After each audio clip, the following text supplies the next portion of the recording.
वहां परानागर पहाड़ी पर अकेला खड़ा था। ढलते सूरज की रोशनी में इसका साया बेहतर डरावना लग रहा था। गांव वाले इसके बारे में सरगोशियों में बातें करते थे। वो कहते थे कि यहाँ भूतों का बसीरा है, कोई भी यहाँ से करीब जाने की हिम्मत नहीं करता था। इसकी खिड़कियां खाली आंखों जैसी लगती थे। दीवारों से रंगाए से झड़ रहा था, जिसे मर्द हजल्द बाग घना और वीरान था। कांटेदार झाड़ियां दीवारों पर चढ़ रहे थे।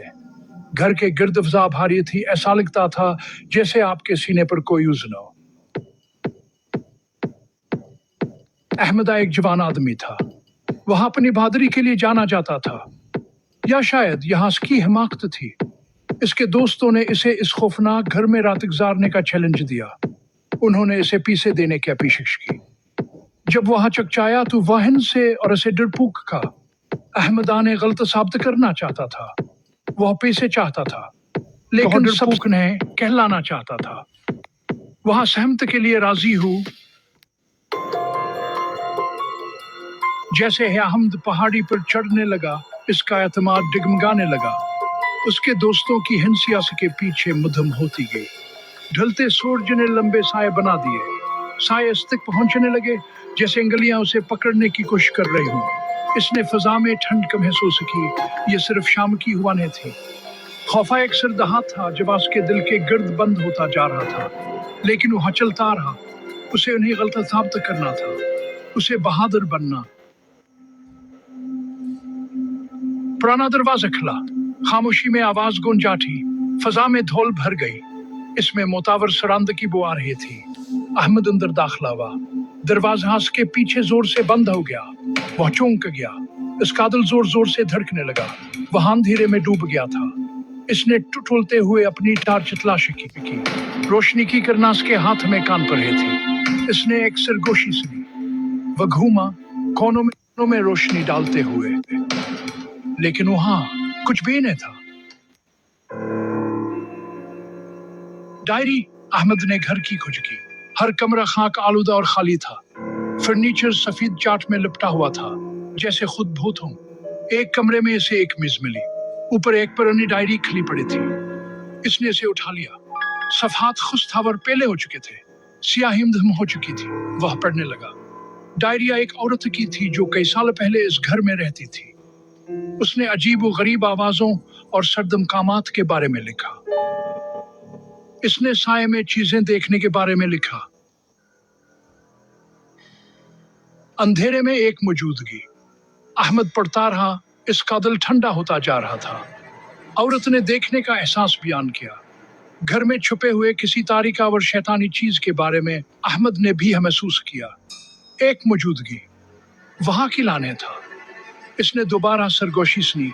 असबार करीब तर। इसने डायरी जोर से बंद कर दी। वहां चलकर खड़ा हो गया। वह जाना चाहता था, वह भागना चाहता था, लेकिन वहां अपनी जगह पर जम गया। टार्च झपकी, फिर बाहर चला गया। अंधेरे ने उसे निगल लिया। वो चीखा। उसने डायरी कमरे के पार फेंक दी। ये दीवार से टकराकर एक जोरदार आवाज के साथ गिरी। वो पीछे हटा, किसी चीज पर ठोकर खाकर। वो फर्श पर गिर गया। वो पीछे की तरफ हट गया। उसके हाथ खाक आलूद फर्श पर रेंग रहे थे। उसे बाहर निकलना था। उसे भागना था। वो अपने पांव पर खड़ा हुआ और भागा। इसे नहीं मालूम था कि वो कहां जा रहा है। बस दौड़। इसके दोस्त घर के बाहर इंतजार कर रहे थे। वो हिंसे और मजाक किया। उन्होंने इसे डरपोक कहा। चांद बुलंद होता गया। फिर भी अहमद बाहर नहीं आया। हिंसी मुदम हो गई। गुरुओं पर बेचैनी का एहसास छा गया। उन्होंने इसका नाम पुकारा। खामोशी ने उनकी कॉलों का जवाब दिया। उन्होंने अंदर जाने का फैसला किया। डायरी फर्श पर खुली पड़ी थी। आखिरी अंदराज कांपते हाथ से लिखा गया था। ये यहाँ है। मैं उसकी ठंडी सांस अपनी गर्दन पर महसूस कर सकता हूँ। मुझे पता है कि ये मुझे जल्द ही ले जाएगा। मैं फरार नहीं हो सकता। अहमद का कोई निशान नहीं था, सिर्फ खामोशी और साये से देखने वाली किसी चीज का एहसास। अहमद फिर कभी नजर नहीं आया। कुछ लोग कहते हैं कि उसकी रूह हमेशा के लिए घर में कैद है, वहां रहने वाले अंधेरे का एक और शिकार।